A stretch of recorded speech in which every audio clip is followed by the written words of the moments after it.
Hello बच्चों, कैसे हैं आप। आज एक डेरिवेशन करेंगे जिसमें हम गॉस थ्योरम को यूज़ करेंगे। डेरिवेशन क्या है, पहले मैं एक डायग्राम बनाता हूं और उसके बाद क्वेश्चन बोर्ड पर लिखा है, फिर मैं उसको एक्सप्लेन करता हूं आपको कौन सा डेरिवेशन और कैसे करना है। हमने एक वायर ले लिया, स्ट्रेट वायर है।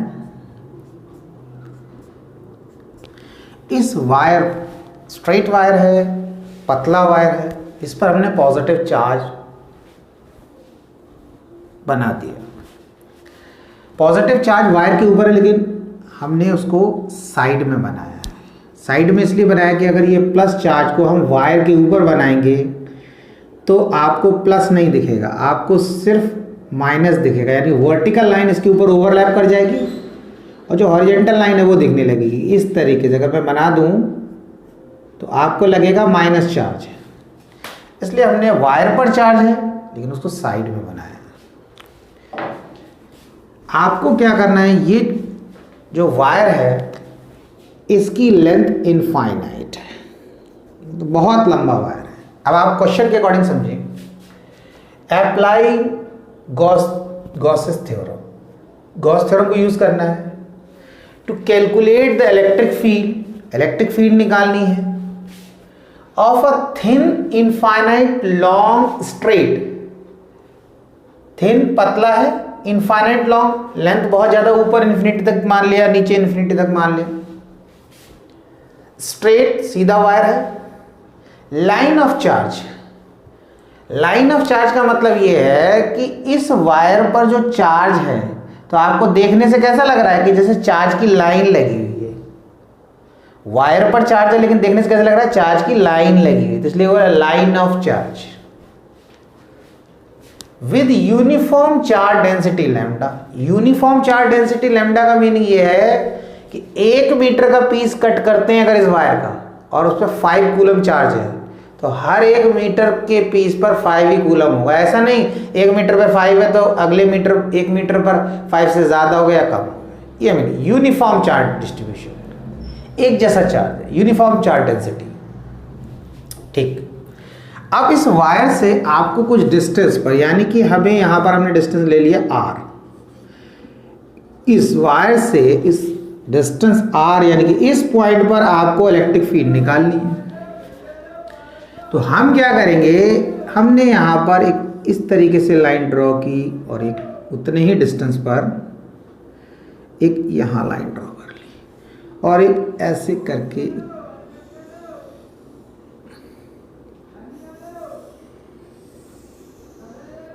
हमने एक ये सिलेंडर बना लिया, एक क्लोज सिलेंडर बना लिया।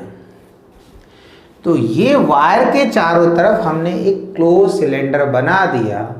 ये हमारा क्लोज सिलेंडर गॉसियन सरफेस है, यानी कि एक्चुअल में कोई सिलेंडर नहीं है, हमने इमेजिन किया इस वायर के चारों तरफ एक सिलेंडर है, इमेजिन कर लिया।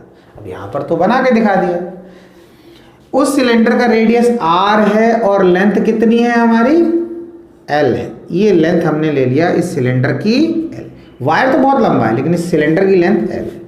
और इस सिलेंडर के टॉप से लेकर बॉटम तक, यानी कि इतने एरिया में जितना चार्ज है, ये नीचे चार्ज है, इस चार्ज से मतलब नहीं हमें, मान लिया ऐसे करके कर देते हैं, नीचे कितना चार्ज है इससे मतलब नहीं, ऊपर वायर पर चार्ज है, ऐसे करके वायर तो बहुत लंबा है, उससे इस पॉइंट से लेकर इस पॉइंट तक, यानी कि इस पॉइंट से लेकर इस पॉइंट तक के बीच में जो चार्ज है, इतना चार्ज है, ये टोटल चार्ज कितना है हमारा Q। तो जो सिलेंडर है वो जितना वायर का पार्ट कवर कर रहा है उसमें कितना चार्ज आ रहा है, Q। अब आपने देखना इस सिलेंडर के 3 सरफेस हैं, top surface, curve surface, bottom. जैसे मैंने ये आपको एग्जांपल दिखाता हूं, ये हॉलो सिलेंडर है, इसका ये टॉप सरफेस हो गया, ये बॉटम सरफेस हो गया और ये कर्व सरफेस हो गया। सिलेंडर के 3 सरफेस।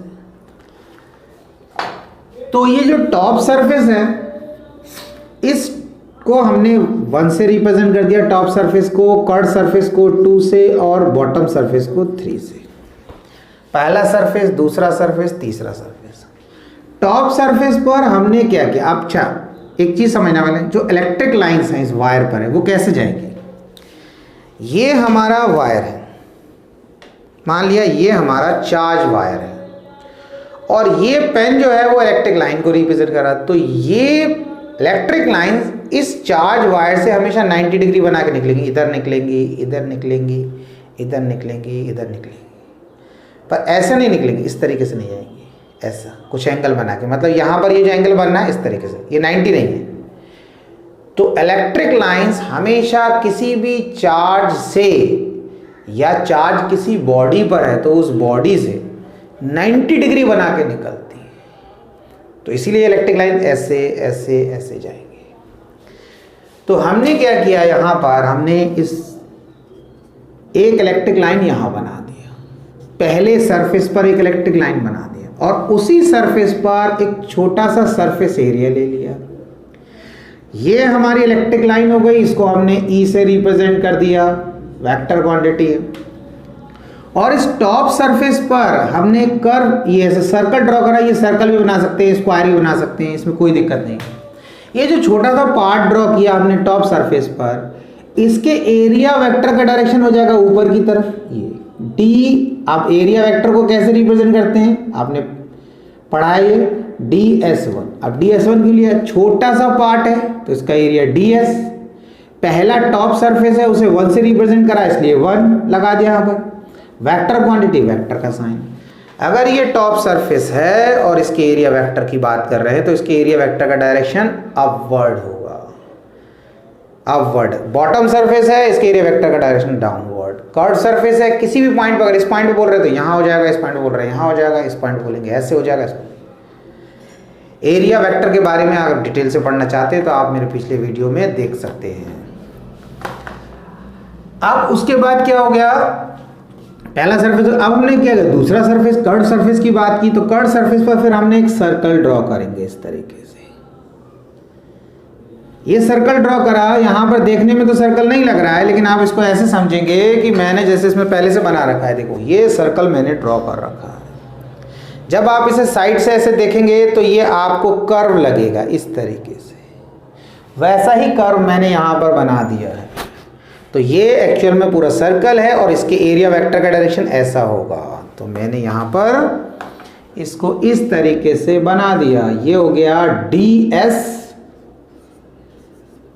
छोटे से पार्ट का एरिया ds। दूसरा सरफेस है, कर्व सरफेस को 2 से रिप्रेजेंट कर रखा है तो हमने 2 ले लिया, वेक्टर क्वांटिटी कर दिया। और ये जो चार्ज है यहाँ पर, वायर पर तो चार्ज है तो इलेक्ट्रिक लाइंस इधर जा रही है, इधर चली जाएगी।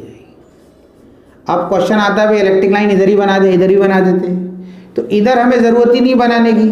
निकल आ तो इलेक्ट्रिक लाइन यहाँ भी रही होंगी, बाहर की तरफ भी जा रही होंगी, अंदर की तरफ भी, लेकिन जिसको हमें रिप्रेजेंट करना है, जहाँ पर दिखाना सिर्फ वो उतनी ही लाइन बनाना है, एक्स्ट्रा नहीं बनाना है। तो हमने एक लाइन बना दिया यहाँ पर।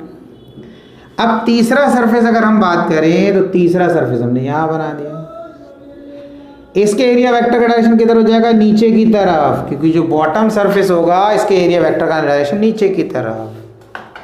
तो ये हो जाएगा आपका ds, छोटे से पार्ट का एरिया 3 कर दिया, तीसरा सरफेस है, बॉटम सरफेस, वेक्टर क्वांटिटी है, वेक्टर का साइन लगा दिया, और यहाँ पर प्लस चार्ज है, इलेक्ट्रिक फील्ड का डायरेक्शन ये हो गया। अब आपको ये देखना है, पहले सरफेस की बात कर रहे हैं, इस एरिया वेक्टर और इलेक्ट्रिक फील्ड का जो एरो है, ये और ये एरिया वेक्टर का एरो, इलेक्ट्रिक फील्ड का, इनके बीच में एंगल कितना हो रहा है, इनके बीच में एंगल बन रहा है यहाँ पर ये हमारा 90 डिग्री। दूसरे सरफेस में इलेक्ट्रिक फील्ड और एरिया वेक्टर के बीच में एंगल कितना बन रहा है, यानी कि यहाँ पर थीटा कितना है आपका, थीटा यहाँ पे बन रहा है 0 डिग्री, क्योंकि ई का डायरेक्शन भी ऐसा, ds का डायरेक्शन भी ऐसा। यहाँ पे थीटा हमारा 90 डिग्री, यहाँ पे थीटा 0 डिग्री, और यहाँ पर तीसरे सरफेस के लिए यहाँ पर भी थीटा हमारा कितना हो गया, 90 डिग्री, क्योंकि इलेक्ट्रिक फील्ड ऐसे जा रही है। इतना क्लियर हो गया, ठीक है।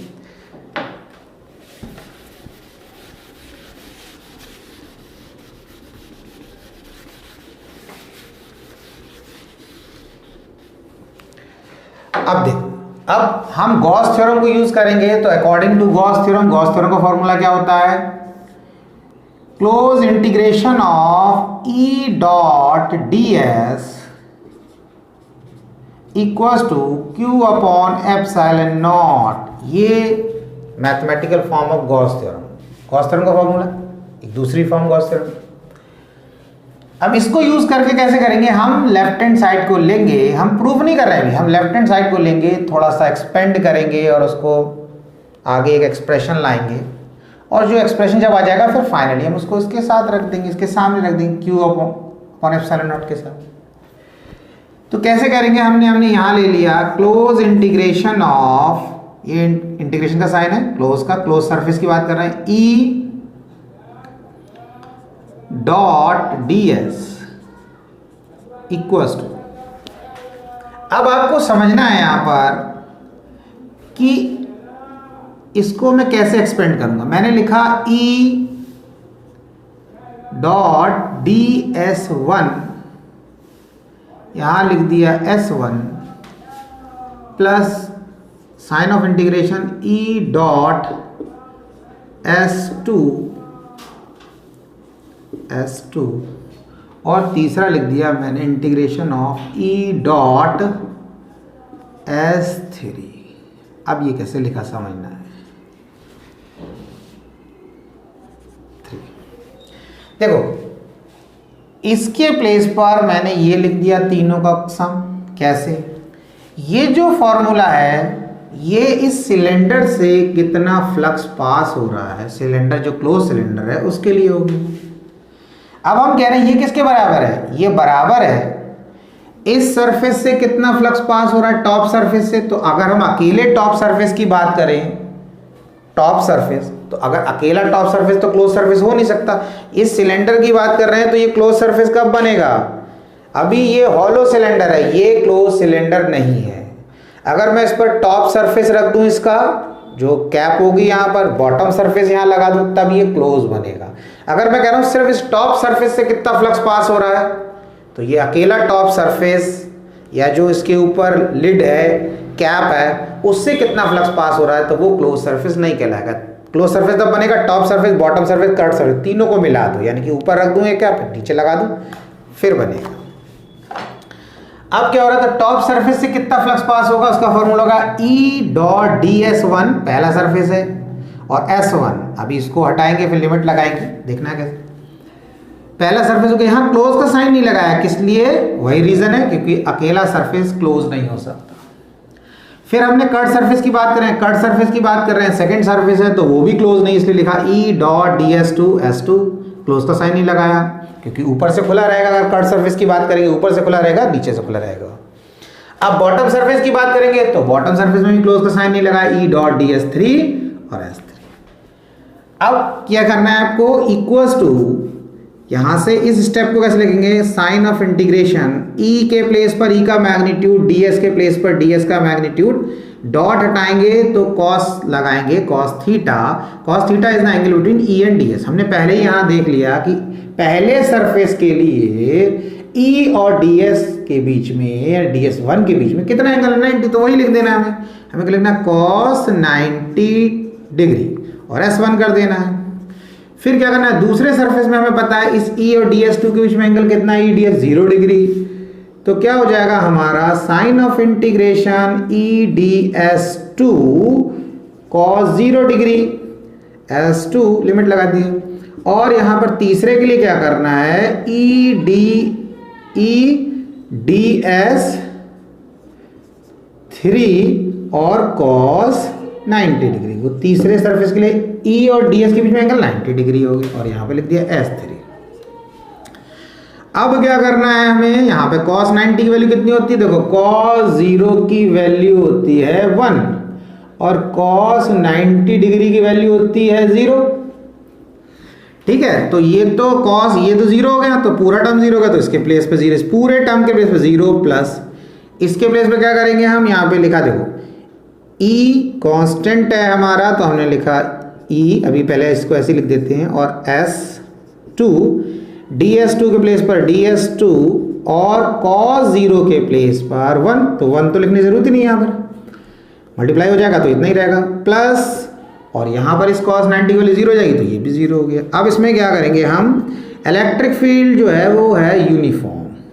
इलेक्ट्रिक फील्ड यूनिफॉर्म इसलिए क्योंकि इस चार्ज कंडक्टर से अगर हम सरफेस पर किसी भी पॉइंट पर बात करें इलेक्ट्रिक फील्ड सेम होगी, क्योंकि कर्व सरफेस की बात कर रहे हैं, कर्व से यहाँ यहाँ यहाँ, इस तरीके से आप समझ सकते हैं कि अगर ये चार्ज कंडक्टर है बिल्कुल सेंटर से इसके एक्सिस से पास हो रहा है, तो इससे सरफेस के हर पॉइंट का डिस्टेंस, इससे यहाँ का सरफेस का, यहाँ का, यानी कि अगर ये बिल्कुल एक्सिस से पास हो रहा है तो इस एक्सिस से कर्व सरफेस पर कोई पॉइंट ले लो, उसका डिस्टेंस इस एक्सिस से सेम होगा, यानी कि r रेडियस। इसीलिए इलेक्ट्रिक फील्ड भी सेम होगी, तो इसलिए इलेक्ट्रिक फील्ड कैसी होगी, यूनिफॉर्म कांस्टेंट। तो अब उसको हम पहले लिख देंगे E, इस तरीके से बाहर लिख देंगे, जो कांस्टेंट होता है उसका इंटीग्रेशन नहीं होता, साइन ऑफ इंटीग्रेशन S2 लिख दिया और यहाँ पे लिख दिया ds2। उसके बाद क्या करना है, E ds2 का इंटीग्रेशन होता है S2, ठीक है, ds1 होता तो S1 लिख देते, dt होता तो t लिख देते, और लिमिट कैसे लगाएंगे, अब सेकंड सरफेस के अकॉर्डिंग लिमिट लगाना। तो जो सेकंड सरफेस है, कर्व सरफेस है, वो हमारा लिख रखा है, कर्व सरफेस की बात कर रहे हैं, तो 0 से 2 पाई r l। वैसे क्या होता है curve surface area of a cylinder, 2 pi r h, अगर हाइट ले रखा h तो h हो जाएगा, पर हमने यहाँ पर इसकी जो हाइट है उसको l से रिप्रेजेंट कर रखा है तो हम यहाँ l हो गया। तो अब हमें क्या करेंगे, E ब्रैकेट लगाया, इस S2 के प्लेस पर अपर लिमिट तो कितना हो जाएगा, 2 पाई r l माइनस फॉर्मूले का लगाया, इस S2 के प्लेस पे लोअर लिमिट, ये आ गया। तो आपका क्या होगा, ये E into 2 pi r l, ठीक है, ये यानी कि आप लेफ्ट हैंड साइड को सॉल्व कर रहे थे, सॉल्व करते करते ये आ गया। तो अब आपको क्या करना है, उसके बाद क्या लिखना, देयरफॉर अब इसको E into 2 pi r l equals to, इसके आगे ये लिख दो Q अपॉन एप्सिलॉन नॉट, बस। अब क्या करेंगे, E इक्वल्स टू ये 2 पाई r l, यहाँ लेफ्ट हैंड साइड मल्टीप्लाई में, तो राइट हैंड साइड किधर चला जाएगा, डिवाइड में, तो हम क्या लिखेंगे 1 upon 2 pi r l Q upon epsilon naught, ये हो गया। अब इसमें थोड़ा सा क्या करेंगे, थोड़ा सा पोजीशन चेंज करेंगे, 1 अपॉन 2 पाई एप्सिलॉन नॉट, इस एप्सिलॉन नॉट को इधर r के प्लेस पे लिख दिया और r को थोड़ा आगे, Q अपॉन l और r को यहाँ लिख दिया, एप्सिलॉन नॉट को r के प्लेस पे, r को इस साइड लिख दिया और l तो एज इट इज है। अब आपने इससे पहले वाले वीडियो में आपने देखा था, पढ़ा था आपने कि कॉन्टिन्यूस चार्ज डिस्ट्रीब्यूशन क्या होता है, lambda equals to Q upon l, linear charge density है, एक था sigma equals to Q upon A, surface charge density sigma, एक था volume charge density rho, charge upon volume, ये तीन कॉन्टिन्यूस चार्ज डिस्ट्रीब्यूशन में आपने पढ़ा। अब आपको ये देखना है कि यहाँ पर वायर है, वायर पर चार्ज है, तो कौन सा फॉर्मूला यूज होगा, लीनियर चार्ज डेंसिटी वाला, सरफेस वाला नहीं होगा, वॉल्यूम वाला नहीं होगा। तो Q अपॉन एल, तो ये Q अपॉन एल लिखा भी है यहाँ पर, तो Q अपॉन एल के प्लेस पे आप क्या लिख सकते हैं, लैम्डा, तो हम क्या लिख देंगे, E equals to 1 upon 2 pi epsilon naught, और इसके प्लेस पे लिख दिया लैम्डा अपॉन r, ये कर दिया। ये हमारा एक्सप्रेशन आ गया, फाइनल एक्सप्रेशन आ गया हमारा। और इसको कैसे लिख सकते हैं हम इसको, और हम इसको लिख सकते हैं E equals to 1 upon 4 pi epsilon naught 2 lambda upon r। इसको ऐसे भी लिख सकते हैं, 2 से मल्टीप्लाई कर दिया, 2 से डिवाइड कर दिया। क्यों कर दिया ऐसा, इसकी वैल्यू हमें पता है, 1 अपॉन 4 पाई एप्सिलॉन नॉट की वैल्यू कितनी होती है, 9 into 10 to power 9, 9 into 10 to power 9, तो हम उसको डायरेक्टली पुट कर सकते हैं यहाँ पर। तो आप जब आप डेरिवेशन ड्राइव करें तो आप यहीं पे छोड़ दें, आपको न्यूमेरिकल करना है तो इस फॉर्म में यूज़ कर लें, ऐसे भी कर सकते हैं। इतना क्लियर हो गया। तो ये था हमारा एक्सप्रेशन, गॉस थ्योरम को यूज़ करके एक वायर जिस पर चार्ज है उससे r डिस्टेंस पर, यानी कि इस पॉइंट इतने डिस्टेंस पर, इस P पॉइंट पर इलेक्ट्रिक फील्ड की स्ट्रेंथ कितनी होगी। ये वैल्यू जो आपने निकाली वो कर्व सरफेस के लिए है, वो यहाँ पर बात कर रहे हैं, यहाँ पर बात कर रहे हैं, यहाँ पर बात कर रहे हैं, पूरे कर्व सरफेस के किसी भी पॉइंट पर, यानी कि वायर से r डिस्टेंस पर। अब इसमें एक चीज़ और देख सकते हैं, इसमें एक छोटा सा कभी कभी ग्राफ भी पूछ लेते हैं। तो ग्राफ में क्या है, अगर आपसे बोला है ई और लैम्डा के बीच में ग्राफ बनाना है आपको, तो ई और लैम्डा के बीच में अगर आपको ग्राफ बनाना है तो बहुत आसानी से आप बना सकते हैं। कैसा रिलेशन है यहाँ पर हम देखेंगे। ये फॉर्मूला हमारा क्या हुआ आया, E = 1/2πε0 लैम्डा अपॉन r, ये एक्सप्रेशन आया हमारा। आपको ग्राफ बनाना E और लैम्डा का, तो हमने यहाँ पे बनाया इस तरीके से। ये हमारा हॉरिजॉन्टल एक्स एक्सिस है, ये हमारा वाई एक्सिस है। हमने लिखा यहाँ पर लैम्डा, यहाँ पर लिख दिया E। दोनों के बीच में कैसा रिलेशन है, E और लैम्डा के बीच में डायरेक्टली प्रोपोर्शनल का, तो स्ट्रेट लाइन बन जाएगा यहाँ पर। तो ये हमारा ग्राफ बन गया किसके बीच में, E directly proportional to lambda. Intensity of electric field और लैम्डा के बीच में ग्राफ बन गया। इतना क्लियर हो गया। दूसरा देखें, अगर R और E के बीच की बात अगर कर रहे हैं हम, एक्स एक्सेस, ये वाई एक्सेस, ई और आर के बीच में कैसा रिलेशन है, इनवर्सली प्रोपोर्शनल। तो क्या होगा, इनवर्सली प्रोपोर्शनल में क्या होता है, अगर आर बढ़ेगा तो ई कम होगा। इसमें क्या हो रहा था कि अगर लैम्डा बढ़ता है यानी कि लीनियर चार्ज डेंसिटी बढ़ती है तो इलेक्ट्रिक फील्ड भी बढ़ती है। तो डायरेक्टली प्रोपोर्शनल में ही होता, अगर एक फिजिकल क्वांटिटी बढ़ती है तो दूसरी बढ़ती। लैम्डा बढ़ेगा तो ई बढ़ेगा। इसमें क्या हो रहा है, आर बढ़ेगा तो ई कम होगा। तो कैसा बनाएंगे, यहाँ पर हमने लिख दिया, यहाँ पर आर, यहाँ पे लिख दिया ई, इस तरीके से लैम्डा। अब पहले वाले केस में देखेंगे लैम्डा कैसे बढ़ेगा, अगर हम इस वायर पर चार्ज की क्वांटिटी बढ़ा दें, यानी कि क्यू बढ़ा दें, लेंथ तो हमारी फिक्स रहेगी, क्यू बढ़ा देंगे तो लैम्डा बढ़ जाएगा। तो अगर हम चार्ज बढ़ा देंगे तो लैम्डा बढ़ेगा। जब लैम्डा बढ़ेगा तो इलेक्ट्रिक फील्ड की स्ट्रेंथ बढ़ जाएगी, यानी कि यहाँ पर जो इलेक्ट्रिक फील्ड निकाल रहे हैं अब जो वैल्यू आ रही वो बढ़ जाएगी। और अगर आप चार्ज इस वायर पर कम कर देंगे तो लैम्डा कम हो जाएगा, तो इलेक्ट्रिक फील्ड कम हो जाएगी। दूसरी चीज़, इसके अकॉर्डिंग क्या करें, डिस्टेंस बढ़ा दें। अगर आप इस पॉइंट की बात कर रहे हैं, इलेक्ट्रिक फील्ड निकाला, अगर आपने पॉइंट और आगे ले लिया, यहाँ पर ले लिया, तो आर और बढ़ जाएगा, तो इलेक्ट्रिक फील्ड और कम हो जाएगी। अगर आपका पॉइंट ऑफ ऑब्जर्वेशन यहाँ आ जाएगा तो आर कम हो जाएगा, कम हो जाएगा तो इलेक्ट्रिक फील्ड की स्ट्रेंथ बढ़ जाएगी। It's okay.